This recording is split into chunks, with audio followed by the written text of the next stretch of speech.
तसेच माता हृदय रमाई यांच्या चरणी वंदन करतो. मला या ठिकाणी काही बोलण्याचा जास्त अनुभव नाही. मी या ठिकाणी आज पहिलीच वेळ आहे की या ठिकाणी स्टेजवर येऊन सगळ्यांच्या समोर बोलत आहे. मला काही जास्त अनुभव नाही. काही बोलण्यामध्ये चूक झाली तर क्षमस्व असावं.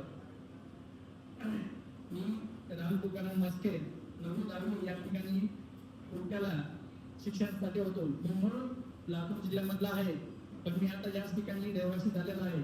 मी सध्या महावितरणमध्ये वरिष्ठ तंत्रज्ञ या पदावर जिंतूर या ठिकाणी काम करत आहे आणि सध्या वास्तव्यास परभणी या ठिकाणी आहे. तरी कुठलाही कार्यक्रम म्हणलं की आपल्या कार्यक्रमामध्ये टाळ्या असल्या तर टाळ्या जर वाजल्या तर कुठल्याही कार्यक्रमाला शोभा येते. पण असं सगळं एकदम असं सायलेंट वातावरणामध्ये बघतो की चालले काय कळत नाही. त्याच्यामुळे एकदा टाळ्या होऊन जातात. तर सर्वांना आठवत असेल कणा नावाची आपल्याला कविता होते. साधूमध्ये काहीतरी गोष्टी मला एवढं आठवत नाही, पण एका हॉस्पिटलला गेलो होतो आणि त्या ठिकाणी कविता पाहिली आणि ती कविता वाचली. तर ती कविता खरंच कविता वाचल्यानंतर एक ऊर्जा आपल्याला मिळते. म्हणून ती कविता मी आपल्या या ठिकाणी सादर करत आहे. ओळखलं का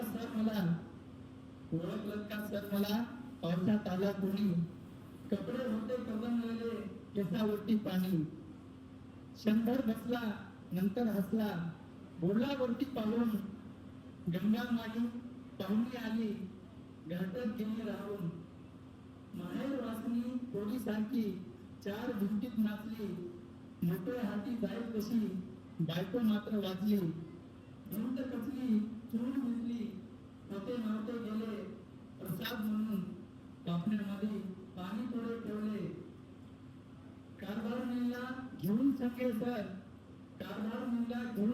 सर आता लढत आहे, पडकी भिंत बांधत आहे, चिखलगार काढत आहे, खिशाकडे जाता हात हसत उठला, पैसा नको सर जरा एकटेपणा वाटला, मोडून पडला संसार तरी मोडला नाही कणा,